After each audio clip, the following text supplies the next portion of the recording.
A nose job costs about $8,000 in America. In Turkey, around $2,500. Same operation, a fraction of the price, and the savings are real. But here's the part the before and afters leave out. A nose job is the cosmetic surgery most likely to need a second one. And the second one is harder than the first. This is a cost comparison, not medical advice. And every number here comes from public sources. The Aesthetic Society's national fee data, official Turkish health tourism figures, and peer-reviewed surgery journals.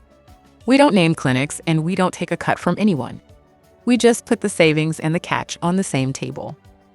Start with the price, because that's what brings most people here. In the United States, the average rhinoplasty fee was about $5,900. Surgeon+facility only, according to the Aesthetic Society's 2022 National Data Bank.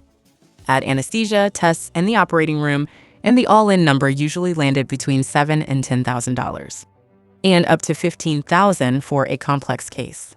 In Turkey, clinics advertised all-inclusive packages reportedly from about $2,500 to $4,500, often bundling the hotel, transfers, and aftercare. On paper, that's roughly 60 to 70% less. And this isn't a fringe option.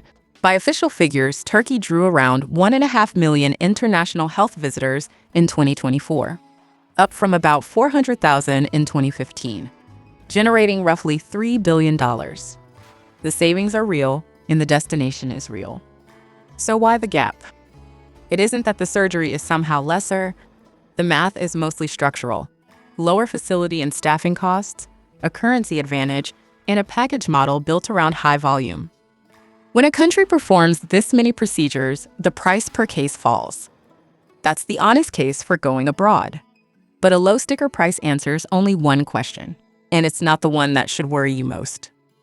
Because the price you're quoted isn't the cost you should plan for. With a nose job, the real risk isn't the first surgery. It's the chance you'll need a second one. And what that costs you in money, time, and a result you can't easily undo. Before we get there, we built a free medical travel cost checklist. The questions to ask before booking anything abroad. The link is in the description. Here's what the highlight reels skip. In the published literature, rhinoplasty carries one of the highest revision rates of any cosmetic surgery. Roughly 5 to 15% according to the Aesthetic Surgery Journal. In plain terms, about 1 in 10 patients ended up wanting it redone. And a revision is not a do-over. Reviews in plastic and reconstructive surgery reported that a further operation was needed in about 24% of revision cases, compared with about 10% of first-time surgeries. Once a nose has been operated on, fixing it is a bigger, riskier job with more scar tissue and less cartilage to work with. Aesthetic dissatisfaction itself was reported around 12%. None of that is a verdict on any one surgeon or any one country. It's simply what the research reports. And it's true whether the operation happens in Los Angeles or Istanbul. Now put those two facts side by side. The cross-border trip usually ran like this: a remote consult by photo, a flight, the surgery, a few recovery days in a hotel, and a flight home, often inside a week. That works beautifully when everything goes right. The problem is the rare case when it doesn't. A swelling that won't settle, a breathing issue, a result you don't recognize. Those show up weeks or months later after you've flown home. There's no local surgeon who placed it, follow-up isn't guaranteed, and a surgeon back home is often reluctant to take over someone else's result. So a revision can mean another flight, another fee, and a harder operation than the first. That's the second bill. It rarely appears in the package price. And with rhinoplasty, the odds of meeting it are higher than with almost any other cosmetic procedure.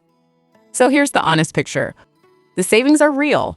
60 to 70% is not a gimmick. And Turkey is a genuine high-volume destination. But a nose job is the one cosmetic surgery most likely to need a second one. And the second one is the hard part. The smart move isn't to chase the lowest sticker or to write the whole idea off. It's to budget for the risk, not just the price. And to ask, before you book, who handles it if you're the 1 in 10. Cheaper isn't the same as smarter. Now you can tell the difference. If a no-hype breakdown like this is useful, subscribe. The real cost of care, no clinic ads, no sponsors.